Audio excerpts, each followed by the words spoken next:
চাঁদপুর শহরের প্রফেসরপাড়া এলাকায় মোল্লাবাড়ি মসজিদে জুমার নামাজের সময় ইমাম আন্নুর রহমান মাদানির উপর চাপাতি হামলার ঘটনায় চাঞ্চল্যের সৃষ্টি হয়েছে।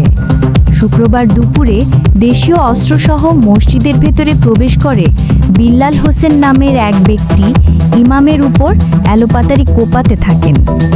মুহূর্তেই এই ঘটনার ছবি সামাজিক যোগাযোগ মাধ্যমে ছড়িয়ে পড়লে জনমনের তীব্র প্রতিক্রিয়া দেখা দেয়। আহতের বড় ছেলে আফনান টাকি চাঁদপুর মডেল থানায় অভিযুক্ত বিল্লাল হোসেনের বিরুদ্ধে মামলা দায়ের করেন। রাতেই পুলিশ অভিযুক্তকে গ্রেফতার করে শনিবার দুপুরে আদালতে তোলে। প্রত্যক্ষদর্শীরা জানান, হামলাটি পূর্ব পরিকল্পিত ছিল এবং হত্যার উদ্দেশ্যে সংঘটিত হয়েছে। তাদের ভাষায়, হামলাকারী মসজিদের মিম্বারের সামনে দাঁড়িয়ে বলেন তিনি মিলাদ সম্পর্কে কিছু বলতে চান। মসজিদ কমিটির সদস্যরা তাকে বাধা দিলে তাকে বের করে দেওয়া হয়।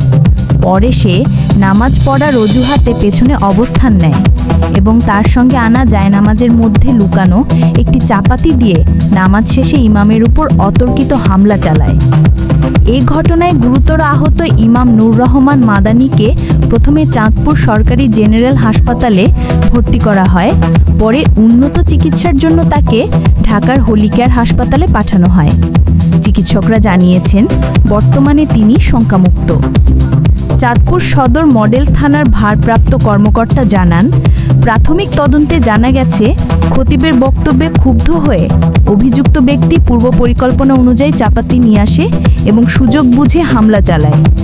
এদিকে শনিবার বিকেলে জেলা জামাতে ইসলামী একটি বিক্ষোভ মিছিল ও প্রতিবাদ সমাবেশের আয়োজন করে।